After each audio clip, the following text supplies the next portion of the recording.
Bonjour à tous, on se retrouve aujourd'hui pour la dernière vidéo de cette web-série Alimentation et santé au travail.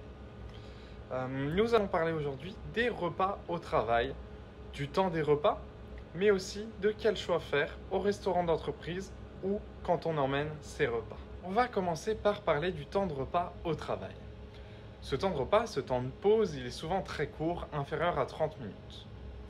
Mais la satiété, qui est l'état d'absence de faim, elle vient au bout de 20 à 30 minutes, après le début du repas.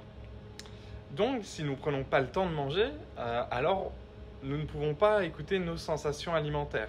Et on va du coup manger plus que ce que l'on a besoin, ce qui va créer un déséquilibre entre nos apports et nos dépenses. Il va vraiment du coup être très important de prendre son temps pour manger. Dans un premier temps, il faudrait prendre le repas assis, au calme et en pleine conscience de ses sensations alimentaires, de sa faim, de son rassasiement, mais aussi de sa satiété. Aussi, il va être important de bien mastiquer. En moyenne, je sais que ça fait beaucoup, mais il faudrait mastiquer plus de 20 fois chaque bouchée pour vraiment réguler la prise du repas et aussi améliorer la satiété. Il faut, comme je le disais, prendre son temps. Vous pouvez essayer de poser votre fourchette à chaque bouchée qui va vous permettre en fait de ralentir le rythme de votre repas. Comme je le disais, prendre le temps de manger, c'est vraiment très important pour réguler la prise alimentaire. Quand vous mangez au travail, lors des repas au travail, il existe plusieurs options. Vous pouvez manger à la cantine ou au restaurant d'entreprise, mais vous pouvez aussi emmener vos repas. Voici quelques conseils pour ces différentes options. Je vais commencer par vous donner quelques conseils si vous mangez au restaurant d'entreprise. Il faut d'abord essayer autant que possible de varier ce que l'on mange sur la semaine. C'est exactement comme à la maison. Il faut essayer de varier au maximum de fruits, de légumes, de féculents. Et éviter également de se diriger tout le temps vers les mêmes produits qui peuvent être aussi gras, sucrés ou salés comme les frites par exemple. Il faut également respecter les recommandations sur la composition des repas et voici quelques conseils par rapport à cela. En entrée, il faudra favoriser les légumes et les crudités, ce qui pourra vous aider à atteindre vos 5 portions de fruits et légumes par jour. En plat principal, il faudra également une portion de légumes avec une portion de protéines, mais aussi de féculents ou de légumes secs. Côté dessert, il faudra privilégier et choisir le plus souvent un fruit ou un produit laitier plutôt que des pâtisseries ou des entremets. Et enfin, pour les boissons, l'eau est vraiment la seule boisson indispensable et éviter tout ce qui peut être boisson sucrée. Emmener son repas au travail, c'est quelque chose qui est vraiment différent. Il va être très intéressant de cuisiner soi-même par exemple pour vraiment avoir la main sur son alimentation et sur ce qu'on va mettre dans l'assiette.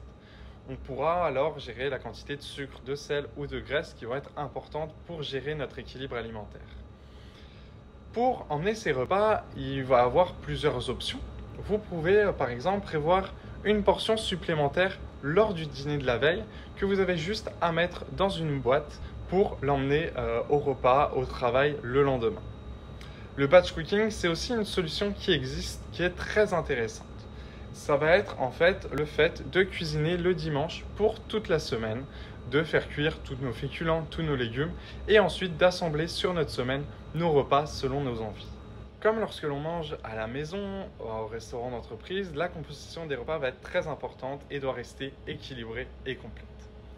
De plus, si vous n'avez pas de moyen de réchauffer votre plat au travail, ce qui peut arriver, pensez aux salades, aux cakes, aux quiches, aux wraps, qui est une façon de toujours cuisiner soi-même ses repas, d'avoir la main sur son alimentation, de mettre des bons produits comme des crudités ou même des oléagineux et qui va vous permettre en fait de garder un équilibre alimentaire et de garder la main sur votre alimentation. Enfin, si vous oubliez votre repas ou que vous n'avez vraiment pas le temps de le préparer et que vous allez acheter votre repas au supermarché ou en boulangerie, voici quelques conseils.